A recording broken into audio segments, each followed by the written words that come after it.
Қазақтың жаманшылыққа үйір бола беретұғынның бір себебі жұмысының жоқтығы. Егер егін салса, я саудаға салынса, қолы термет. Ол ауылдан бұл ауылға біреуден бір жылқының майын мініп, тамақ асырап болмаса сөз аңдап, қулық сұмдықпен адам аздырмақ үшін, яки азғырушылардың кеңесіне кірмек үшін, пайдасыз, жұмыссыз қаңғырып жүруге құмар. Дүниелік керек болса, адал еңбекке салынып алған кісі ондай жүріс дейттей қорлық көрмей ме? Өзінің кәсібін тастап кезекендікке салына ма? Малдылар малын өңкөй малшыларға, бала шағаға тапсырып, қолдағы Құдай берген азды көпті дәулеті қызықсыз көрініп, оның ұры бөріге жем болып, қарға жарға ұшырауына айды. Пыш-пыш кеңестен қалып, бір ауылдан бір ауылға барып, құбылық, сұмдық жасап жүріп, тегін тамақ жеп, ыржыңдасуда қысыратуға шыдамайды.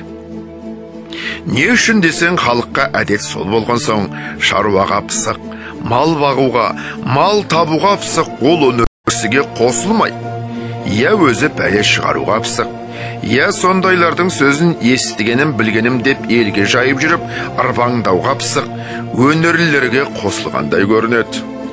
Сол үшін осы қазақтың іске жараймын дегені, өзінің азды көпсін біреуге қоса салып, көре жүрші, көздей жүр деп, басын босатып алып, сөз аңдып, тамақ аңдып, ел кезуге салынады. Бұл күндегі байлық мақтан емес, ақыл абыройда мақтан емес.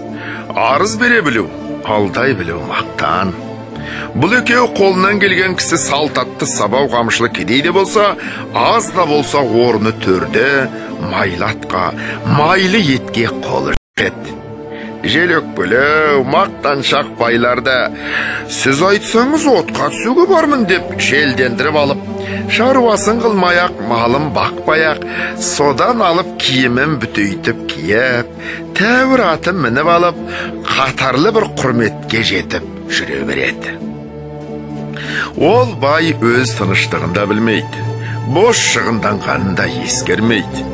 Бір кісімен сөйлессе, мұны қайтеміз деп бағанаға антұрғанмен ақылдаса. Ол сиырдың жорғасы секілденіп, қарайғанда жалғыз өзім болсам екен дейтұғын етімен, және де ақылдасар досы көбейсе, қадырым кетіп қалады деп. Ой, тәңір-ай, соны білмей тұрсыз ба? Ол ана қулық қой, бұл мына қулық қой деп, оған бүйдей салсаң болмай ма деп, бар оңбаған жауапты үйретіп, амалшылықтың жолын үйретем деп, ол байдың өзін кісіге сенбейтұғын қылады. Және байдың өзіне де адам сенбейтұғын болады.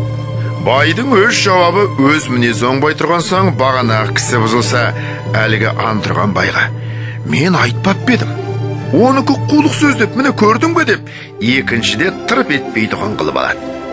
Ендігі жұрттың ақылы да, тілеуі де, қареті де осы.